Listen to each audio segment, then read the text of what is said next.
덴마크의 12월 어느 날, 여기 117년 만에 기록적인 폭설에 대한 서울의 대처 능력을 의심한 덴마크 도시안전청의 라스무스 닐슨이라는 수석 연구원이 있습니다. 그의 의심을 완전히 뒤엎은 일이 있었는데요.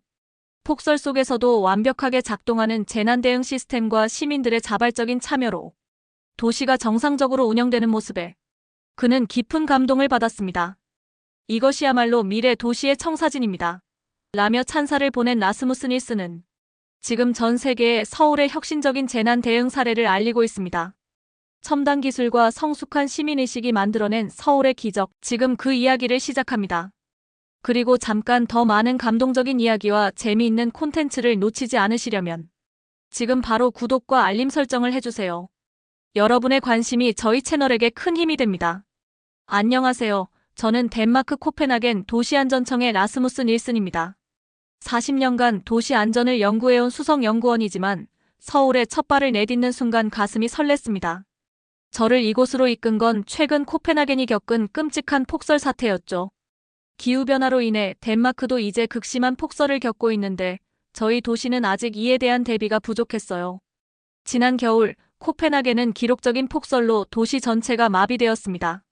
교통은 완전히 멈췄고 시민들은 고립되었죠.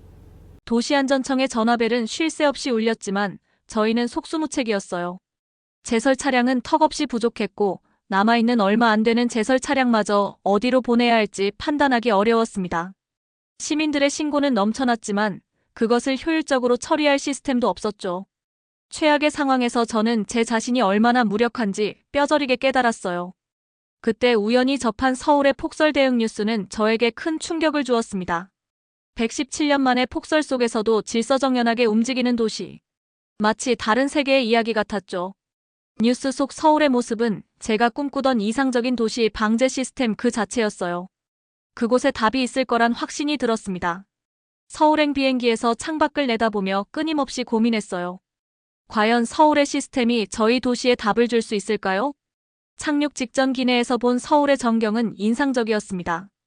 마치 거대한 생명체처럼 숨쉬는 도시, 그 속에 숨겨진 비밀을 찾으러 온 것 같았어요. 인천공항에 도착하자마자 서울시청으로 향했죠. 공항에서 시청까지 가는 동안에도 도로 곳곳에 설치된 전광판이 실시간 교통정보를 알려주고 있었습니다. 특히 인상적이었던 건 그 정보가 얼마나 정확한지였어요. 예상 도착 시간이 정확히 맞아떨어졌죠. 시청 로비에 들어서는 순간 저는 발걸음을 멈출 수밖에 없었습니다. 거대한 미디어월에 펼쳐진 실시간 재난 상황 모니터링 시스템이 눈앞에 있었어요. 도시 전체의 날씨, 교통, 재난 상황이 한눈에 들어왔습니다. 특히 인상적이었던 건 시민들의 제보가 실시간으로 반영되는 모습이었죠. 이건 정말 놀랍네요. 저도 모르게 중얼거렸어요. 옆에서 안내를 맡은 김민수 주무관이 빙그레 웃으며 말했습니다. 이게 다가 아닙니다. 라스무스 박사님, 이제 시작일 뿐이에요. 실제로 시청 로비의 시스템은 빙산의 일각이었죠. 시민들이 스마트폰으로 재난 상황을 제보하면 AI가 즉시 분석해 위험도를 판단하고 관련 부서에 자동으로 전달되는 시스템이었습니다. 더욱 놀라운 건 이 모든 정보가 시민들에게도 실시간으로 공개된다는 점이었어요. 서울의 시스템은 시민과 함께 숨쉽니다. 김민수 주무관의 설명이 계속 이어졌죠. 우리는 시민들을 단순한 정보 수신자가 아닌 적극적인 참여자로 생각합니다. 박사님, 지금부터 통합재난관제센터를 보여드리겠습니다. 그곳에서 더 놀라운 것들을 보실 수 있을 거예요. 저는 설렘과 기대감으로 가득 찼습니다. 이미 시청 로비에서 본 것만으로도 충분히 인상적이었는데 더 놀라운 것이 기다리고 있다니요. 잠시 시간을 달라고 말씀드리고 노트북을 꺼냈죠. 코펜하겐의 동료들에게 첫인상을 전하고 싶었거든요. 빠르게 메일을 작성했습니다. 여러분, 서울에서 우리가 찾던 답을 발견했습니다. 이제부터 제가 보게 될 것들을 하나하나 보여드리겠습니다. 여기입니다. 김민수 주무관이 엘리베이터에서 내리며 말했습니다. 자동으로 열리는 유리문 너머로 서울시 통합재난관제센터가 모습을 드러냈어요. 벽면 전체를 채운 수백 개의 모니터가 서울 전역의 실시간 상황을 보여주고 있었습니다. 마치 나사의 관제센터를 연상케 하는 광경이었죠. 와, 이건 정말 말을 잇지 못했어요. 센터 한가운데에는 커다란 반원형 상황판이 있었고 그 아래로 수십 명의 관제 요원들이 각자의 모니터 앞에서 바쁘게 움직이고 있었습니다. 실시간으로 업데이트되는 기상정보, CCTV 화면, 교통 상황, 제설 현황. 마치 영화에서나 보던 장면 같았죠. 이 시스템의 가장 큰 특징은 통합성입니다. 박정훈 센터장이 다가와 설명을 시작했어요. 기상 예측부터 교통 상황, 제설 작업까지 모든 정보가 하나로 연결되어 있습니다. AI가 이 데이터들을 분석해서 최적의 대응 방안을 제시하죠. 중앙 상황판에는 서울시 전체 지도가 떠 있었어요. 그 위에 수많은 아이콘들이 실시간으로 움직이고 있었습니다. 빨간색은 제설 작업 중인 구간, 파란색은 결빙 위험 구간, 노란색은 시민 제보 지점. 마치 살아있는 생명체처럼 도시가 숨쉬는 모습이 한눈에 들어왔죠. 실제로 모니터링 화면을 보니 놀라웠어요. AI가 기상 데이터와 교통량을 분석해 제설 차량의 최적 경로를 실시간으로 계산하고 있었습니다. 도로에 설치된 IoT 센서는 결빙 가능성이 있는 구간을 미리 감지해 경고를 보내고 있었죠. 한 구역에서 결빙이 감지되면 즉시 가장 가까운 제설 차량이 배치되는 모습이 인상적이었어요. 이건 정말 혁신적이네요. 저도 모르게 감탄이 나왔습니다. 코펜하겐에서는 아직 꿈꾸기만 하는 시스템입니다. 하지만 이런 첨단 시스템을 운영하는 데 어려움은 없나요? 박정훈 센터장은 고개를 저었어요. 처음에는 있었죠. 하지만 가장 큰 도움을 준 건 시민들이었습니다. 보시겠습니까? 센터장이 한 모니터를 가리켰어요. 화면에는 시민들이 실시간으로 올리는 제보가 지도 위에 표시되고 있었습니다. 특히 눈에 띄는 건 제보의 정확도였죠. 시민들이 올린 사진과 영상은 마치 전문가의 현장 보고서처럼 꼼꼼했어요. 시민들이 직접 찍은 사진과 영상이 AI 분석을 거쳐 즉시 상황판에 반영됩니다. 덕분에 우리는 현장의 눈과 귀를 수천 개 가지게 된 거죠. 박정훈 센터장의 목소리에는 자부심이 묻어났어요. 특히 인상적이었던 건 시민 소통 시스템이었습니다. 재난 상황이 발생하면 인근 주민들에게 즉시 알림이 가고 대피 경로가 자동으로 제시되었어요. 시민들은 이 정보를 바탕으로 실시간 피드백을 제공했고 그것이 다시 시스템을 개선하는 데 활용되었죠. 한 시민이 제설이 미흡한 골목길을 제보하자 즉시 그 지역의 제설함 위치와 염화칼슘 보유량까지 확인되는 모습이 놀라웠습니다. 제가 시스템을 살펴보는 동안 한쪽에서는 새로운 알림이 울렸습니다. 기상청에서 보내온 기상특보였어요. 서울 전역에 대설주의보가 발령될 것 같다는 예보였죠. 그 순간 관제실 전체가 더욱 긴장감 있게 움직이기 시작했습니다. 모든 모니터의 화면이 일제히 기상정보로 전환되었고 관제요원들은 신속하게 대응 매뉴얼을 확인하기 시작했어요. 자, 이제 우리 시스템이 어떻게 작동하는지 실제로 보여드릴 수 있겠네요. 박정훈 센터장의 목소리에는 비장함마저 느껴졌어요. 기상청에서 막 대설주의보 발령 소식을 보내왔거든요. 예상은 했지만 그 속도가 놀라웠습니다. 그날 밤 서울에는 117년 만에 기록적인 폭설이 쏟아지기 시작했어요. 관제센터의 모든 스크린이 하얀색으로 물들어갔죠. 하지만 이상하게도 현장에서는 혼란스러운 모습을 찾아볼 수 없었습니다. 마치 모든 것이 준비되어 있었던 것처럼 체계적으로 움직이기 시작했어요. 폭설 대응 1단계 가동합니다. 박정훈 센터장의 단호한 목소리가 울렸어요. 그 순간 마치 정교한 시계처럼 모든 것이 돌아가기 시작했습니다.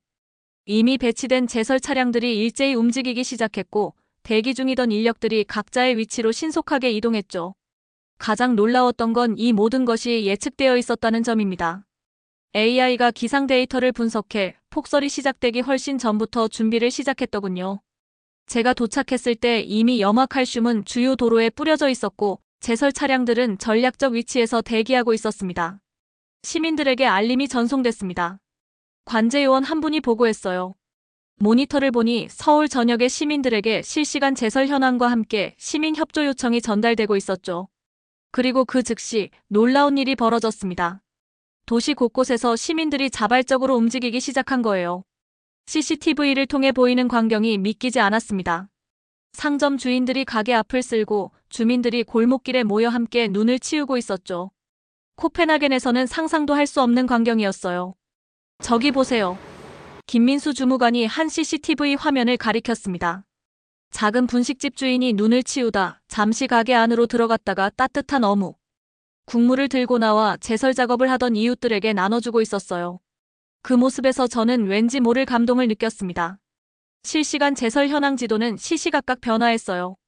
빨간색으로 표시되던 미처리 구간이 하나둘씩 파란색으로 바뀌어갔습니다. 특히 놀라웠던 건 관제센터에서 파악하지 못한 작은 골목길들까지 시민들의 자발적인 참여로 하나둘씩 해결되어가는 모습이었죠. 서울의 진짜 힘은 바로 이런 시민들의 자발적인 참여에 있습니다. 박정훈 센터장의 말씀에 깊이 공감했어요. 첨단 시스템도 중요하지만 그것을 움직이는 건 결국 사람이라는 걸 새삼 깨달았습니다. 창밖으로 보이는 풍경은 마치 동화 같았어요.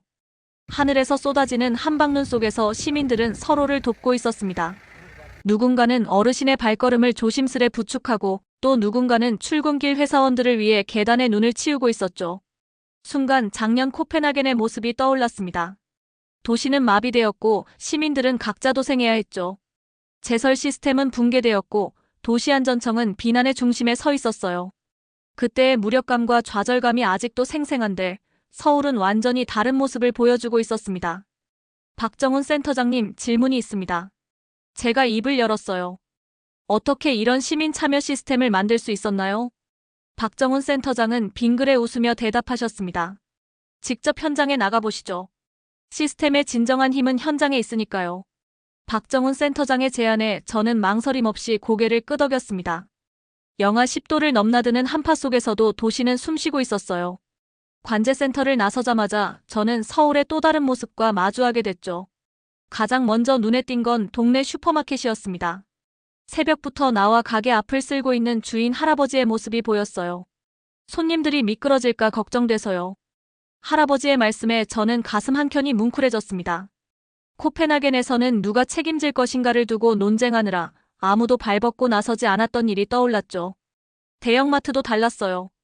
직원들이 팀을 이루어 주차장은 물론 인근 도로까지 제설 작업을 하고 있었습니다. 우리 매장만 깨끗해서는 의미가 없죠. 손님들이 오시는 길도 안전해야 하니까요. 마트 관리자의 말씀이었습니다. 특히 인상적이었던 건 아파트 단지였어요. 관리사무소 직원들과 주민들이 자발적으로 모여 제설 작업을 진행하고 있었죠. 누군가는 눈을 치우고 또 누군가는 따뜻한 차를 나눠주고 있었습니다. 마치 작은 축제 같은 분위기였어요. 우리 단지는 제설 담당 구역이 정해져 있어요. 김영애 관리소장이 자랑스럽게 설명했습니다. 주민분들이 직접 자원해서 담당 구역을 정하셨죠. 매년 겨울이면 이렇게 함께하고 있어요. 제설함 관리도 체계적이었습니다. 각 구역마다 설치된 제설함에는 QR코드가 붙어 있었어요. 스캔해보니 실시간 염화칼슘 보유량과 사용법, 추가 요청 방법까지 한눈에 확인할 수 있었죠. 시민들이 직접 관리하는 게 더 효율적이더라고요. 박정훈 센터장의 설명이었습니다. 골목골목을 돌아다니며 저는 계속해서 새로운 발견을 했어요. 카페 주인이 내놓은 따뜻한 커피, 빵집에서 나눠주는 갓 구운 빵, 문구점 앞에서 얼음을 깨는 중학생들. 작은 친절들이 모여 거대한 힘을 만들어내고 있었습니다. 이게 바로 서울의 진짜 힘입니다. 박정훈 센터장이 말씀하셨어요.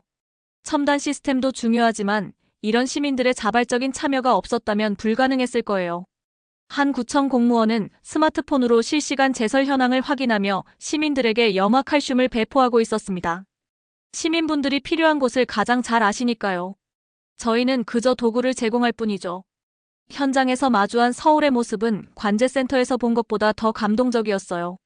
시스템은 분명 훌륭했지만 그것을 움직이는 건 결국 사람이었습니다. 서로를 배려하는 마음, 공동체를 위한 작은 실천들.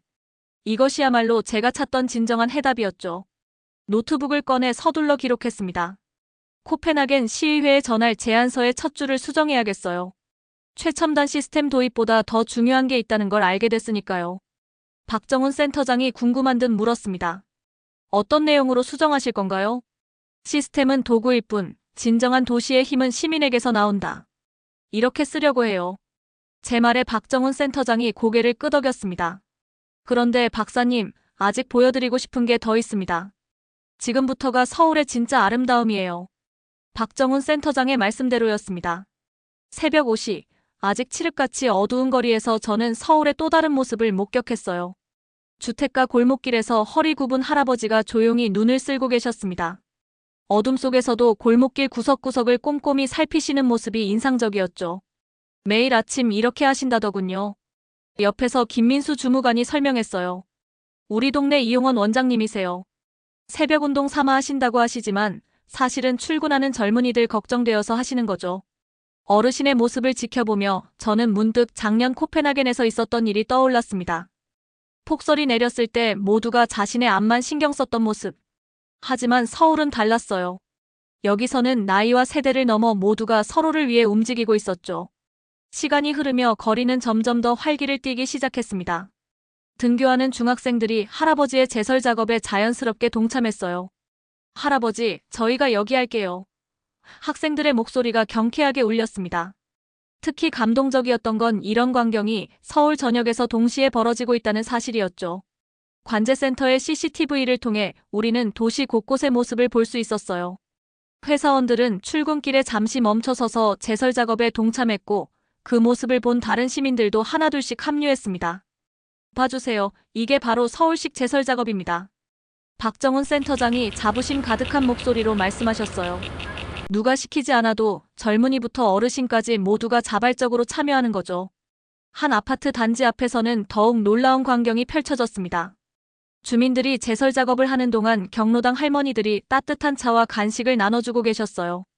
날이 추운데 뜨끈한 거 한잔하고 하세요. 할머니들의 따뜻한 마음이 차만큼이나 온기를 전했습니다. 특히 인상적이었던 건 독거노인 가구를 챙기는 모습이었어요. 통장님을 중심으로 주민들이 팀을 이뤄 취약계층 가정을 일일이 방문하며 제설 작업을 도왔습니다. 혼자 사시는 어르신들은 눈만 와도 꼼짝 못하시니까요. 통장님의 말씀에 깊은 울림이 있었죠. 시간이 흐를수록 도시는 더욱 따뜻해졌습니다. 편의점 직원이 제설 작업을 하는 시민들에게 따뜻한 커피를 나눠주고 제빵사가 각 구운 빵을 건네는 모습도 보였어요. 이런 작은 친절들이 모여 거대한 온정의 물결을 만들어내고 있었죠. 우리 동네는 원래 이래요. 김민수 주무관의 말에는 특별한 자부심이 묻어났습니다. 시스템이 좋아서가 아니라 서로를 생각하는 마음이 있어서죠. 저는 계속해서 카메라 셔터를 눌렀어요. 코펜하겐 시의회에 보여줄 자료였지만 사실 제 마음속에 이 장면들을 또렷이 새기고 싶은 마음도 컸습니다. 세대를 뛰어넘어 하나가 되는 모습. 그것이 바로 제가 찾던 도시의 미래였으니까요. 해가 떠오르며 도시가 점점 밝아졌습니다. 밤새 내린 눈으로 서울의 거리는 하얗게 변했지만 시민들의 마음만큼은 따뜻하게 빛나고 있었어요. 라스무스 박사님, 이제 직접 참여해보시는 건 어떨까요? 박정훈 센터장의 제안에 저는 망설임 없이 고개를 끄덕였습니다. 새벽 제설 작업에 동참하면서 저는 서울의 공동체 정신을 몸소 체험하게 되었습니다. 처음에는 서툴게 삽질을 하고 있었는데 옆에서 작업하던 할아버지께서 요령을 알려주셨어요. 이렇게 하면 허리도 덜 아프고 눈도 잘 치워진다네. 할아버지의 친절한 가르침에 저는 깊은 감동을 받았죠. 제가 할아버지와 함께 눈을 치우고 있을 때 출근길 회사원들이 하나둘 모여들기 시작했습니다. 저희도 돕겠습니다. 양복 차림의 회사원들이 서류 가방을 내려놓고 제설 작업에 동참했어요. 누군가는 카페에서 따뜻한 커피를 사와 나누어 주었고 또 누군가는 빵을 나눠주었죠. 이런 광경을 지켜보며 저는 깊은 깨달음을 얻었습니다. 서울의 진정한 혁신은 첨단 시스템과 시민의식이 완벽한 조화를 이룬 데 있었어요. 관제센터의 최첨단 시스템도 중요하지만 그것을 의미 있게 만드는 건 결국 시민들의 자발적인 참여였죠. 재난 극복의 핵심은 시민들의 자발적 참여에 있습니다. 제가 메모장에 적어내려간 문장입니다. 이것은 단순한 관찰이 아닌 제 가슴 속에 깊이 새겨진 진리였어요. 코펜하겐으로 돌아가면 가장 먼저 시의회에 제안할 내용이기도 했죠. 박정훈 센터장은 제가 메모하는 모습을 보며 의미심장한 말씀을 해주셨습니다. 시스템은 언제든 구축할 수 있어요. 하지만 시민의식은 하루아침에 만들어지지 않죠. 서울의 현재 모습은 수많은 시행착오와 시민들의 노력이 만들어낸 결과입니다. 저는 귀국 후의 계획을 하나씩 정리했어요. 먼저 서울식 시민참여형 재난대응 시스템의 도입을 제안할 생각입니다. 하지만 단순히 기술을 도입하는 것이 아닌 시민의식을 함양하는 정책부터 시작하려고 해요. 주민자치회를 중심으로 한 교육 프로그램, 세대 간 소통을 위한 커뮤니티 프로그램, 그리고 시민 참여를 독려하는 인센티브 시스템까지. 서울에서 배운 모든 것을 코펜하겐에 맞게 재구성할 계획입니다. 물론 쉽지 않을 거예요. 저는 혼잣말처럼 중얼거렸습니다. 시스템을 바꾸는 것보다 사람들의 인식을 바꾸는 게 더 어려울 테니까요. 하지만 불가능하지는 않을 겁니다. 서울이 그것을 증명해 주었으니까요. 이제 저의 서울 방문도 마지막 날을 향해 달려가고 있습니다. 하지만 이곳에서 보고 배운 것들은 제 인생의 크나큰 전환점이 될 것 같아요. 첨단 기술과 인간미가 조화를 이루는 도시, 세대와 계층을 넘어 하나가 되는 시민들. 이것이야말로 진정한 미래 도시의 모습이었습니다. 비행기 티켓을 확인하며 마지막 보고서를 작성했어요. 서울의 눈 내린 아침은 따뜻했다. 그것은 첨단 기술이 만들어낸 온기가 아닌 시민들의 마음이 만들어낸 온기였다. 우리가 꿈꾸는 미래 도시의 청사진은 바로 여기 서울의 눈 내린 골목길에 있었다. 이제 제가 해야 할 일은 분명합니다. 서울에서 보고 배운 것들을 코펜하겐에서 실현하는 것. 그것이 제게 주어진 새로운 숙제이자 희망이에요. 눈이 그치고 맑게 갠 하늘을 바라보며 저는 다시 한번 다짐했습니다. 이제 코펜하겐에도 서울과 같은 따뜻한 겨울이 찾아올 수 있도록 끝까지 노력하리라고 말이죠. 전 세계가 기후변화로 인한 재난 대응에 고심하고 있는 지금, 이번 서울의 사례가 여러분께는 어떻게 다가왔나요? 첨단 기술과 시민의식의 조화가 만들어낸 서울의 성공적인 도시. 방제 시스템에 대한 여러분의 생각이 궁금합니다. 더 나은 미래 도시를 만들어가기 위해 우리가 함께 고민해 볼 점은 무엇일까요? 여러분의 소중한 의견을 댓글로 남겨주세요. 이처럼 감동적인 이야기를 더 많은 분들과 나누고 싶습니다. 구독과 좋아요로 응원해주시면 앞으로도 세계 곳곳의 희망적인 변화들을 여러분께 전해드리도록 하겠습니다. 오늘도 감동 트립을 시청해주셔서 감사합니다.